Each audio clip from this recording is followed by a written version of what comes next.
eu vou ministrar sobre o discipulado de Deus. Eu já ouvi sobre o discipulado de Jesus, do apóstolo Paulo, já vi dos apóstolos, mas o discipulado de Deus, eu confesso para você que o Espírito Santo colocou fortemente no meu coração. E essa semana eu ministrei para os pastores na mentoria do pastor Aloysio, e aí eu ministrei sobre isso. O que consiste o discipulado de Deus?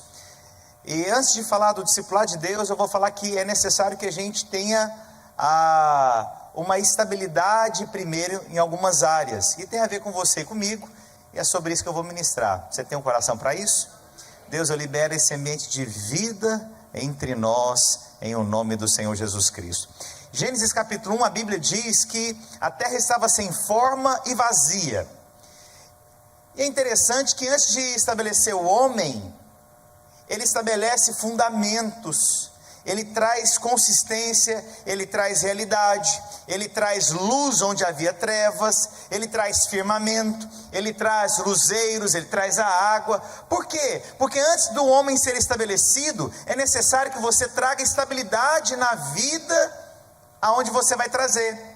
Casamento é assim. Você não traz alguém para dentro de um relacionamento se você não promove estabilidade, se você não traz segurança, se você não traz perspectiva. Todo mundo que entra no relacionamento, ela espera o quê? Ter segurança dentro de um relacionamento. Ela não está entrando no relacionamento para brincar de cozinhadinha. Os irmãos sabem o que é cozinhadinha? Quando você é criança, você pega tudo miniatura e você faz comidas pequenas achando que você está cozinhando. Não é isso. O casamento precisa de ter estabilidade. Então Deus traz estabilidade para trazer o homem, para trazer a mulher. Isso fala de uma organização, isso fala de trazer uma rotina, trazer um trabalho, um serviço. Engraçado que quando o Senhor então estabelece tudo, Ele coloca o homem e Ele fala: olha, tudo que eu criei, agora você vai dar continuidade, você vai trazer agora cuidado, você vai investir. E antes da auxiliadora idônea vir, a Bíblia fala que o homem colocou o nome em todos os animais que rastejam. E é engraçado que trouxe responsabilidade. O homem, antes de ter uma mulher, foi dado também responsabilidade. Aí os homens hoje querem assumir relacionamentos sem responsabilidade alguma. Mas Deus mostra então que eu vou trazer o quê? Firmamento, vou trazer estabilidade, segurança. Esse é o nosso Deus, você crê nisso? Quantos acreditam que nós somos imagem e semelhança do Senhor? Então nós andamos nos mesmos passos. Nós trazemos estabilidade, segurança. E organizamos. O que é organizar? É tirar aquelas coisas que não são mais necessárias. Aquelas coisas que só pesam. Eu tiro essas coisas que não são necessárias mais, e eu vivo agora o seguinte: eu vou viver nesse novo tempo numa organização. Os homens hoje infelizmente são muito desorganizados. A Bíblia diz em João capítulo 6 que Deus, antes de multiplicar os pães e os peixes, mandou que se assentassem em rodas de 50 e 100. O que o Senhor está fazendo ali? Eu vou trazer agora uma organização para que haja grande abundância sobre a sua vida. Deus pode fazer alguma coisa sem organização? Deus pode, mas eu quero te falar, a primeira coisa que Deus coloca na nossa vida, Ele estabelece organização, Ele retira o caos e traz luz. Quantos precisam de luz do Senhor? Então vai arrumar aquela gaveta da bagunça, viu? Em nome do Senhor Jesus, aquela desorganização, aquelas ferramentas que você compra 5, uma por semana, e depois você descobre que você tem mais 6 guardadas, escondidas. Fala: nossa, eu não sabia que eu tinha. Não vou perguntar quantos homens já aconteceram isso aqui. Sabe aquela coisa que você, não, preciso comprar, e de repente você descobre que tinha um acervo daquilo? Preciso comprar uma lâmpada, e de repente você descobre. Por quê? Porque é desorganizado. Vou te contar, o mundo espiritual é muito sério. Reflexo daquilo que você faz hoje tem reflexo no mundo espiritual. As atitudes que você tem hoje são refletidas ao nosso redor. Então Deus estabelece o que? Essa rotina e dá direções para o homem. Mas nós sabemos que o homem erra, a mulher erra, entra a serpente, mas aí agora o Senhor vai tratar e Ele vai fazer um discipulado com o homem e com a mulher. E Ele faz então esse discipulado, e é sobre isso que eu vou falar essa manhã. Como que é o discipulado de Deus? Como que Deus orienta? E aí eu quero começar com o primeiro versículo que eu vou falar, que é uma primeira pergunta. São estabelecidas 4 perguntas no discipulado de Deus. O primeiro deles é: onde estás? E chamou o Senhor Deus ao homem e lhe perguntou: onde estás? Gênesis capítulo 3, versículo 9. Ele não chegou perguntando por quê. A primeira pergunta dele não é: o que vocês fizeram? Não foi a primeira pergunta. Deus deu uma oportunidade e ele começa o seu discipulado não estabelecendo um ambiente de acusação. Deus estabelece um ambiente de possibilidades, de retorno, de chance. Vou te ajudar, vou cooperar com você, eu não vou desistir de você. Eu acredito que, olha irmãos, eu vou ser sincero para você.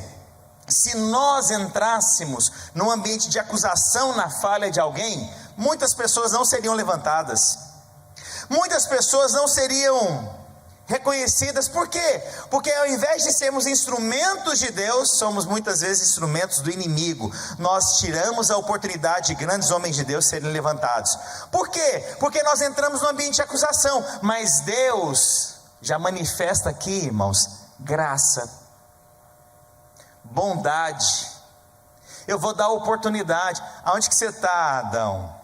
Fala para mim, o que está acontecendo aqui? Estou aqui para você.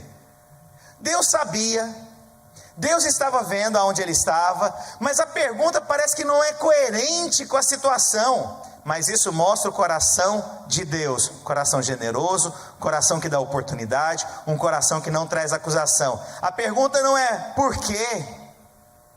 Como que você faz isso, Adão? Não, é: onde é que você está, meu filho? Estou aqui, papai chegou. E aí então isso fala sobre demonstrar oportunidade. Onde é que você está, meu filho? Vem para casa. Aqui na casa do pai é uma casa de oportunidade. Aqui na casa do pai é casa de recomeço. Aqui na casa do pai é casa de abundância. Sabe, foi uma fruta, mas você não sabe, tudo isso aqui no jardim é seu, meu filho. Tudo aqui é seu. Você não precisa trocar. Tudo que eu tenho aqui é seu. Deus de oportunidade, Deus de recomeço, Deus que não traz acusação, Deus que estende a sua mão sobre nós, Deus que é conosco. Apesar das nossas falhas, nós temos um Deus conosco. Pior coisa que tem, irmãos, é você entrar num ambiente discipulado e a pessoa já trazer acusação para você. E aí eu me lembro, aí eu fui tentar me lembrar algumas reuniões. Eu não fui lembrar das que eu acusei, não. Eu lembrei das que acusaram a mim, amém? Glória a Deus. Não é mais nobre da minha parte fazer isso? E aí eu me lembro que eu estava num encontro, eu estava ministrando, e era um encontro, acho que era mais para um ambiente de retiro, acho que era reencontro do curso de maturidade ou do CETEL, não me lembro. Aí eu me lembro que os obreiros tiveram uma reunião com o pastor, e aí então o obreiro chegou em mim e falou: Márcio, você não está dizimando. Mas eu fui pego de, sabe quando você é surpreendido?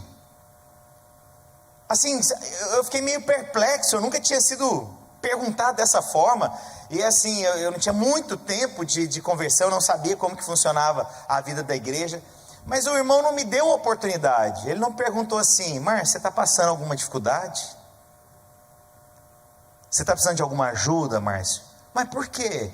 Não, porque eu tenho visto que você não tem dizimado. Você consegue ver a diferença da abordagem? Você consegue ver a maneira que você conversa? E na hora eu fiquei assim surpreendido. Eu falei: meu Deus, o que está acontecendo? Eu falei: não, mano, é porque eu dizimo 6 meses adiantado. E aí? O que responde agora? A pessoa ficou o quê? Mas o ambiente, muitas vezes, nós não caminhamos nos passos de Deus. Nós já trazemos acusação, do tipo: você é isso, você é aquilo. Sabe, irmãos, até eu tratar um assunto, eu já dei muita oportunidade. Eu vou te falar, porque eu acredito que a medida que você mede, é a medida que Deus vai te medir. Isso é bíblico. Se você é gracioso, espere graça. Mas se você medir de uma outra forma, não espere uma outra maneira de ser medido. Então, quando eu abordo, irmãos, eu quero abordar sempre na perspectiva de Deus. Não acredito que seria essa a melhor maneira. Eu posso ter essa pergunta depois de outras. O que você fez? Tanto é que a gente vai ver Deus fazendo. Mas antes dele trazer o que você fez, Deus deu a oportunidade aqui agora. Aonde é que você está, meu filho? Vem para perto, vou te ajudar. Vem aqui, deixa eu te guardar. Quem está sabendo desse problema? Não, vem para cá então. Deixa eu te proteger. Fica aqui perto de mim. Eu vou te proteger. Fica aqui, meu filho. É assim que nós fazemos. É dessa forma. Deus iria discipliná-lo? Iria discipliná-lo, certamente. Porque quando nós somos amados, nós também podemos acreditar que pelo amor do Senhor, nós seremos disciplinados. Mas tem uma maneira de disciplinar. Vou te ensinar uma coisa: não discipline seus filhos na frente dos outros. Leve seu filho para o lugar adequado. Converse com ele, coloque ele para pensar. Mas ele fez errado na frente de alguém. Você vai chamar e falar: olha, vai lá, resolve aquilo ali. Meu filho pede perdão. Pronto. Mas a terceira coisa que vai acontecer com você, a gente vai conversar em casa agora. Nunca exponha seu filho. Não tenha essa atitude. Nós guardamos a nossa liderança, nós guardamos os nossos discípulos, nós não expomos a vida dos nossos líderes. Eu não fico expondo aqui vida de pastor, irmãos. Na minha reunião com os pastores, eu não fico expondo a minha liderança. Por quê? Porque nós guardamos. Pastor, mas eu já guardei 1, 2, 3 vezes. Calma, você vai chegar agora na hora da disciplina. E aí eu vou te ensinar uma coisa: aquilo que não é exposto, você guarda. Mas aquilo que foi acontecer de uma forma exposta, trate publicamente. Estou falando aqui já de um outro nível de liderança. Glória a Deus. Do seu filho, leve para um lugar reservado. Mas se a coisa é exposta, irmãos, não deixe de chamar a atenção do seu filho também. Posso ouvir um amém? Deixa eu te contar uma história. Eu tenho vários sobrinhos, então eu posso contar a história. Então você vai ficar tentando assim: qual sobrinho que você está falando? O meu sobrinho, sei lá quantos anos ele tinha, 4 anos, 5. E a minha irmã, já reduzi para 2 irmãs, 3 irmãs, 4 irmãs. Meu pai não é brincadeira não, irmãos. Meu pai teve uns filhos aí. Aí, ela levou os amigos dos meus sobrinhos. Já descobriu que é mais de um. Olha, daqui a pouco eu falo o nome. Tá sem graça esse negócio. Está parecendo até um joguinho que você fica... Pensa em alguém, aí de repente a pessoa fala o nome. Eu estou quase que fazendo isso aqui. E aí ela levou os amigos dos meus sobrinhos para a casa dela. Só que teve um acidente no meio da noite. Um dos meus sobrinhos fez xixi. Quando ela foi então no quarto, os meninos estavam acordando. O meu sobrinho acorda desesperado, porque ele viu. E eu vou te contar uma coisa: você fazer xixi quando seus amigos estão perto, meu Deus do céu. A minha irmã viu a cena, e cheio de menino, ela correu, pegou o lençol dele. Na hora que os meninos estavam acordando, ela colocou para trás o lençol dele. Ninguém viu, mas o filho olhou para ela e falou assim, só aquele olhar. Em outras palavras: você me ajudou, mãe. Mãe é assim, pai é assim. Nós guardamos a vida de quem anda com a gente. Nós não expomos, nós não menosprezamos, nós não condenamos, nós não diminuímos, nós não entramos pelo ambiente do inimigo, que é a acusação. Pastor, mas tem outra maneira de tratar? Tem, eu posso tratar sem acusar. Claro que eu posso. Então a primeira pergunta do discipulado de Deus é: onde é que você está? Os irmãos estão comigo aqui? Vocês estão aqui, irmãos? Olha a pergunta, hein? Segunda pergunta que foi feita por Deus ao homem. Perguntou-lhe Deus: quem te fez saber que estavas nu? Gênesis 3:11. Isso fala de qual voz você tem ouvido, meu filho? Você sabe que é muito interessante, a gente tem convívio com as pessoas, quando alguém fala alguma coisa diferente, você já, peraí, mas você não fala desse jeito, por que você está falando desse jeito? Essa fala não é sua. Certa vez, eu aconselhando um pastor, muitos anos atrás, e ele sentou para conversar comigo, e ele começou a falar assim de um jeito que eu falei, irmão, olha que ele terminou de falar, tudo que você falou, irmão, nenhuma palavra procede de você, isso aí está parecendo que a sua esposa colocou na sua boca para você me falar. É mesmo, pastor, foi ela que mandou eu falar. Sabe, irmãos, nós sabemos. Então, qual voz que tem falado na sua vida? Quando o Senhor pergunta, quem te fez saber que estavas nu? Sabe, sabia que tinha uma influência que não era de Deus. Quem fala? O que você ouve? Quem te alimenta? Que pregação que você ouve? Como que você caminha? Quais são as pessoas que você tem contato? Eu vou te contar uma coisa, irmãos.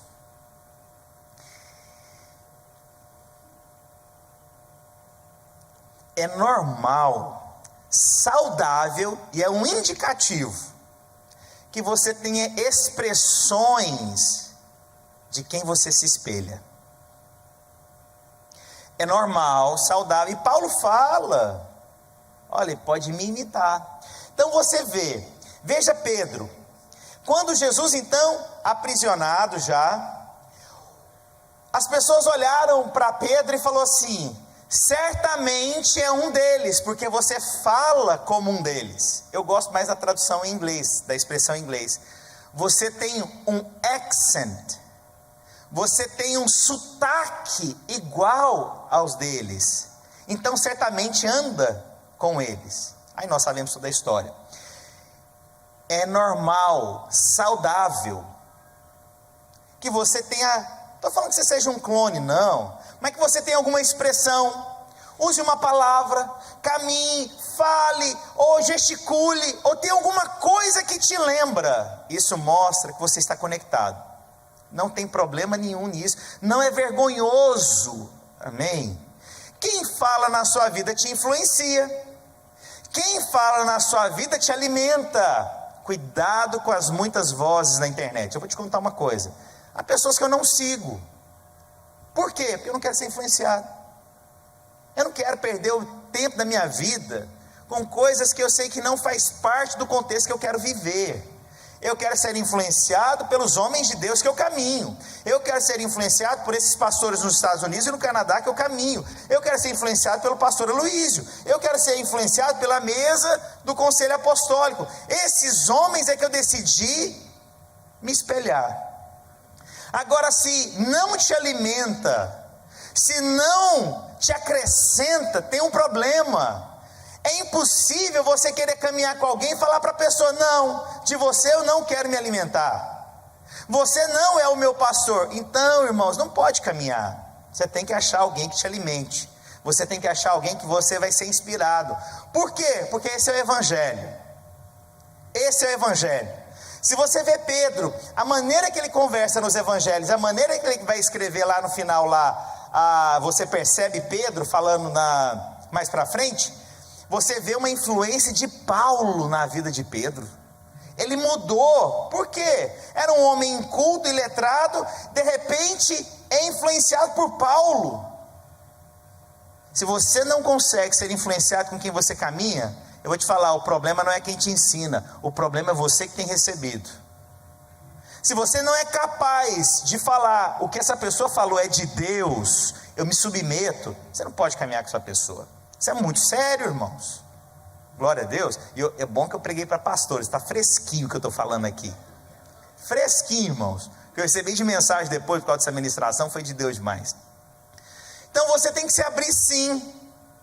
Vai sentar na mesa de alguém, você tem que saber que aquela pessoa está numa posição de liderança. Não tem como andar com o pastor Paulo e os demais pastores não se submeterem à direção que ele está falando. Não tem como. Tem que submeter. Deus levantou ele na vida aqui da igreja. Testifica. Assim, quando eu vou caminhar com os pastores que caminham comigo, irmãos, eu sei a autoridade que Deus me constituiu. Da mesma forma, você, mulher, tem que saber a voz que fala na sua casa. Eu vou te falar, é do seu marido.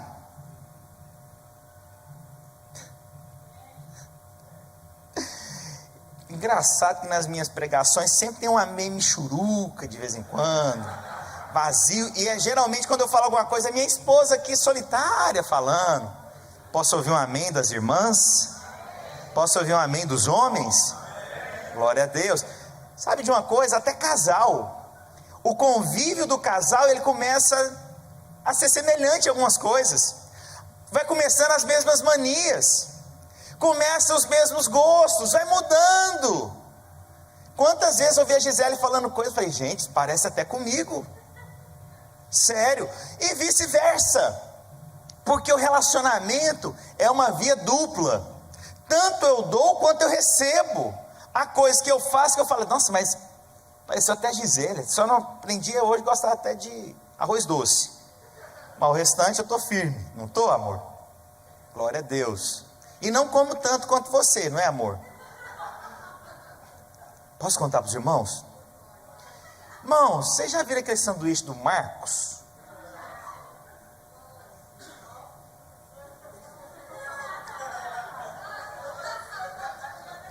Glória a Deus, aleluia, aleluia.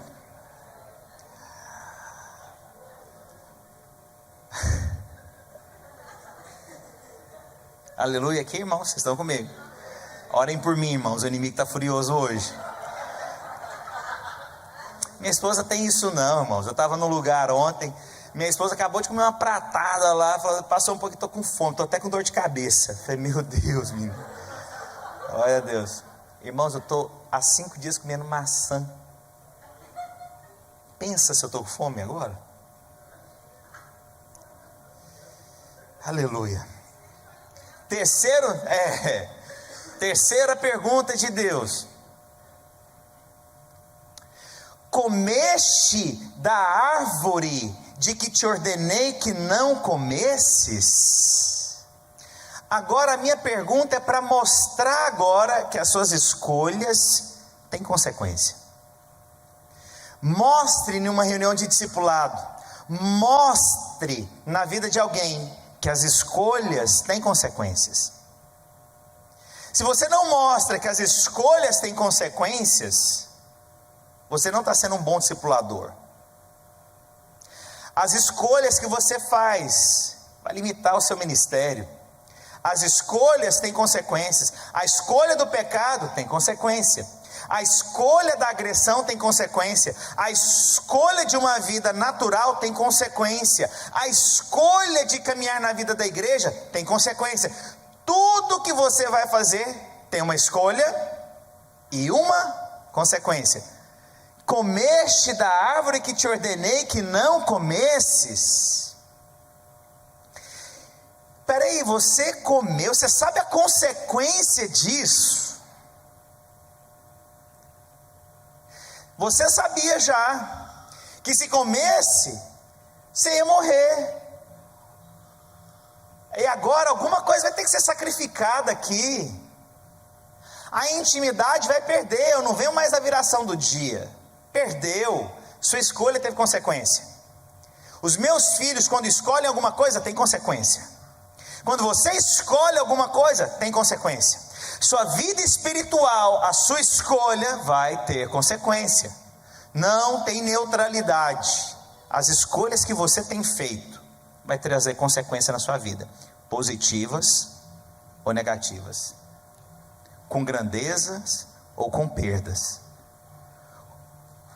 com algo extraordinário ou algo medíocre. As suas escolhas definem os seus resultados, sim, em Deus. Esse é o discipulado de Deus. Levanta sua mão, fala assim: eu escolho hoje fazer escolhas de grandeza. Você crê? Então mostre com sabedoria que ela precisa ouvir a voz de Deus. Vou ouvir a voz de Deus. E uma outra coisa, eu vou ouvir voz de quem fala na minha vida. Porque tem gente que é espiritual num nível que é o seguinte: só Deus que fala. Se Deus não falar de forma audível, quero te contar uma coisa: Deus fala através da sua boca. Tem pessoas que só querem, não, se Deus falar comigo, aí a pessoa fica falando assim, ela vira e fala: Deus não falou comigo. Deus fala, mas Deus fala através de alguém. Deus vai usar gente para te abençoar. Abra para as pessoas que Deus levantou na sua vida. Glória a Deus. Por último, disse o Senhor Deus à mulher: o que é isso que fizeste? Já me adiantei aqui, que as nossas escolhas, elas têm consequências. Vou te dar um exemplo. Eu me lembro quando alguma coisa começou a acontecer no meu coração em relação a... Eu sabia que Deus tinha algo além do que só estar sentado no domingo, mas não sabia o que era. E aquilo foi crescendo no meu coração. E eu andava com o pessoal na igreja, pessoal de Deus, salvo, crente, gente que ama a Deus. Só que se eu quisesse algo a mais, eu tinha que me afastar daquelas pessoas. Não era suficiente para aquilo que eu queria. Eu precisava de alguém que me influenciasse de uma forma extraordinária. Eu precisava de alguém que me influenciasse. E aí eu fiz escolhas. Sabe, eu louvo a Deus pelas escolhas que eu fiz, com as pessoas que eu caminhei, pelas pessoas que eu caminho. Eu fiz escolhas. Até na vida da igreja, irmãos, você tem que saber quem você caminha. Pastor, isso é sério? É sério? Quem vai te influenciar, irmãos, vai definir sua vida, sim. Quem você escolhe caminhar vai ter resultados da média ou extraordinário. Se você quer alguma coisa extraordinária, eu vou te falar uma coisa, vocês que estão aqui: caminha sozinho não, vai para uma célula, caminhe junto de alguém, ouça alguém, seja humilde o suficiente para estar conectado com alguém. Eu sei que é uma bênção você vir aqui, ouvir a palavra, sair aqui cheio do Espírito, mas sabe, você vai demonstrar tudo que você recebeu naquele ambiente, porque não é só receber, eu vou compartilhar também naquele ambiente, eu vou oferecer naquele ambiente, eu vou dedicar naquele ambiente, vou deixar Deus me usar na vida das pessoas, eu vou deixar Deus falar na minha boca para abençoar alguém. Não caminhe sozinho, faça escolhas sérias na sua vida. O discipulado de Deus nos mostra que a independência trouxe resultados negativos, que a independência trouxe consequências, que ouvir a voz do inimigo trouxe consequências. Mas eu queria só terminar falando o seguinte para você. Volta lá no primeiro.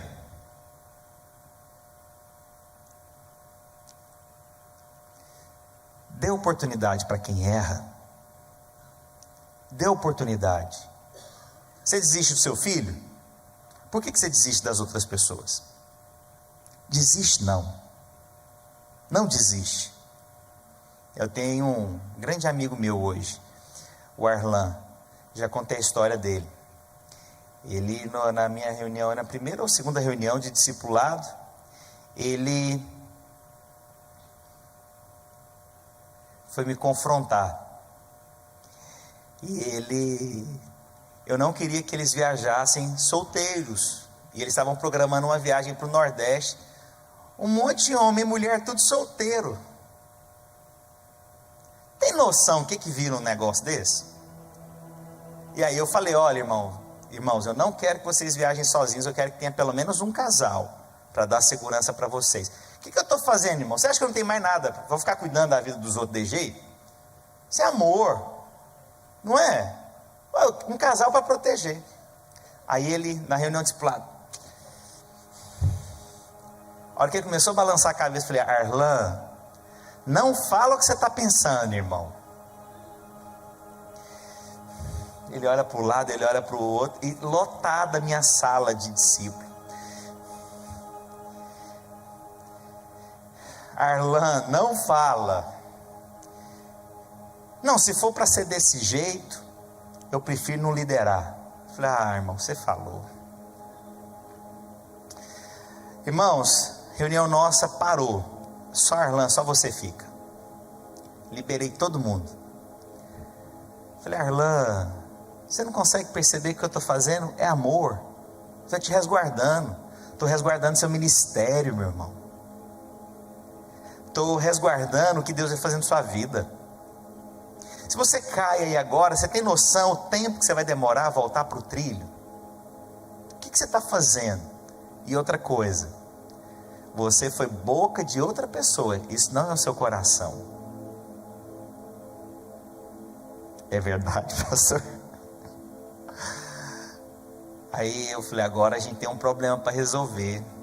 Você tirou minha autoridade na frente de todo mundo. Agora, irmão, você vai ter que retratar, ué. Esse confronto que ele fez comigo, olha interessante, eu agi com graça, mas ele não agiu com graça. Aí agora você tem que se retratar na frente de todo mundo. Reunião seguinte, estava lá o Arlan, queria pedir perdão para os irmãos, e voltou. Aonde eu encontro o Arlan? Ele sempre fala, pastor, muito obrigado, você não desistiu de mim. Se você tivesse desistido, talvez eu não fosse pastor.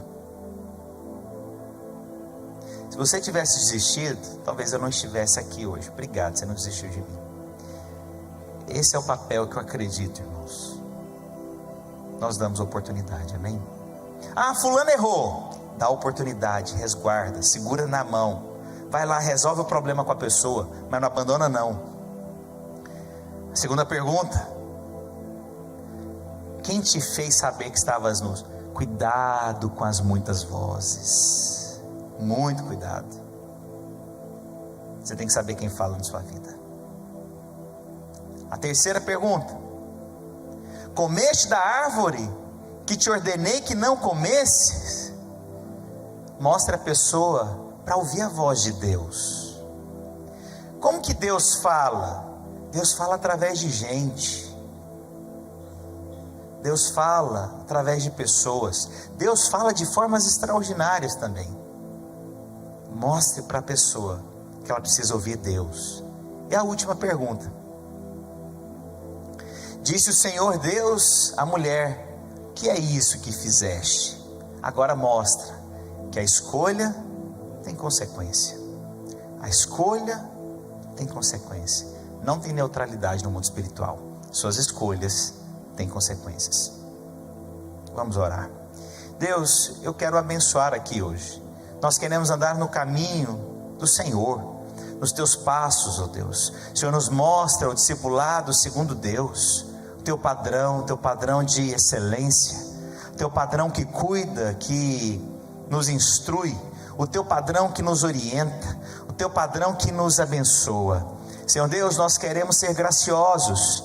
A medida que nós medimos é a medida que seremos medidos. Nos ensina o padrão da graça, do amor, que corrige, que é firme, que exorta, mas que sempre tem amor. Não ache vocês, irmãos, que estão aqui, olha para mim, que a vida não tem disciplina.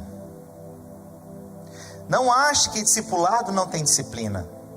Não ache que criação de filhos não tem disciplina. Tem disciplina. Se você não disciplina, você não ama verdadeiramente. Mas quem ama, disciplina. Mas disciplina da forma correta também. Amém?